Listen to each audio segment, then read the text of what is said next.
You're wet, sandy, and shivering from the cold. Your feet and hands have blisters, every muscle on your body hurts, and your eyes are closing. But if you sleep, you drown. This is not a real battle, but you can still die here. Welcome to Hell Week. Every aspiring Navy SEAL needs to go through a 6-month training course called Basic Underwater Demolition SEAL or BUDS. The first phase ends with Hell Week, where individuals learn to be effective team members under mental and physical stress. According to the Navy, there have been 10 BUDS training-related deaths since 1953. The most recent was Kyle Mullen, who died of bacterial pneumonia on September 2022. Today we'll take a look at what each day holds for you and how you can make it out of Hell Week alive. Be prepared to follow your instructor's orders. If they say jump, you jump. If they say crawl, you crawl. And if they tell you to click that subscribe button, you better click it. Day 1, Sunday evening, chaos. The night before the first day, instructors will shoot blanks and simulate explosions to mentally throw you off. Then they get you to do hundreds of reps of push-ups, flutter kicks, and running in and out of the surf zone. Don't think about it as a week. It will become easy to feel overwhelmed. Try to keep yourself focused on short time frames, like the fact that you get to eat about every 6 hours. They need to feed you because that is the only thing keeping you alive. Eat everything on your plate. You're gonna need those extra calories. Day 2, Monday, log PT. This exercise starts with you and your teammates picking up a 68-kilogram log. You'll need to carry it over a sand berm, drop it, pick it up again, and put it over your head. Then you'll run into the ocean and carry it back to the start point. Finished? Great. Now do it again, and again, and again.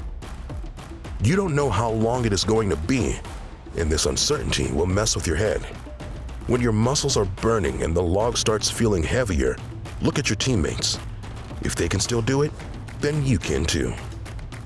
You'll need to communicate and work together. If Hell Week doesn't teach you to be a team player, nothing will. Day 3, Tuesday, rock portage. You'll have to paddle several hundred meters to a large rock formation and land on the slick rocks. You must do everything you can to keep your body out of the space in between the rocks and the boat. This is easier said than done. Before you know it, you'll be slammed into the rocks and the boat will be slammed into you. Prevent falling by staying low to the ground when you are on the rocks to keep your center of gravity low when the waves break into you. Some trainees will likely drop out due to sustaining injuries after this task. Day 4, Wednesday, around the world paddle. At this point, you're likely going to be hallucinating from lack of sleep. The bad news is you and your team now have to go on a 12-hour boat race.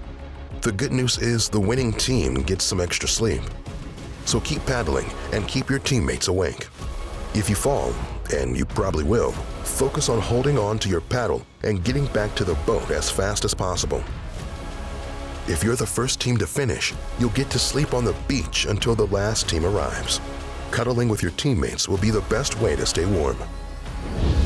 Day 5, Thursday, hide and seek. You are so physically exhausted that you don't know how much longer you can go. But you'll have to use your brain to hide from the instructors in a stealth game of hide and seek. If they can't find you and you win, you can hang out by a bonfire. After 4 days of being wet and cold, being by a fire will feel like heaven. Let's hope you have some funny stories because instructors will let you stick around longer if you can make them laugh. Day 6, Friday, carrying the boat. Many people are gone by now, but you still have one more test. You must carry the 120-kilogram inflatable boat on your head, and each part comes with its difficulties.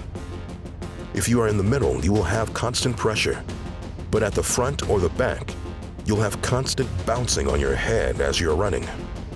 A good way to be prepared for this punishment is to do neck exercises and core workouts for months or even years before going to Hell Week. Finally, Friday morning, You have made it through the training course. On average, only 25% of candidates succeed in this training, so this was no small achievement. You've learned that your body is stronger than you ever imagined, and the teammates you've succeeded with will likely be your friends for life. A Navy SEAL could possibly survive the most gruesome scenarios, like being trapped in the Andes. But could you do it? We have a video to help you with that. Before you leave, did you know that we're making YouTube Shorts now? It features new original stories as well as the survival tips you know and love. They're hosted by Shane, our short-form producer and resident survival enthusiast. Join her for bite-sized stories on YouTube Shorts.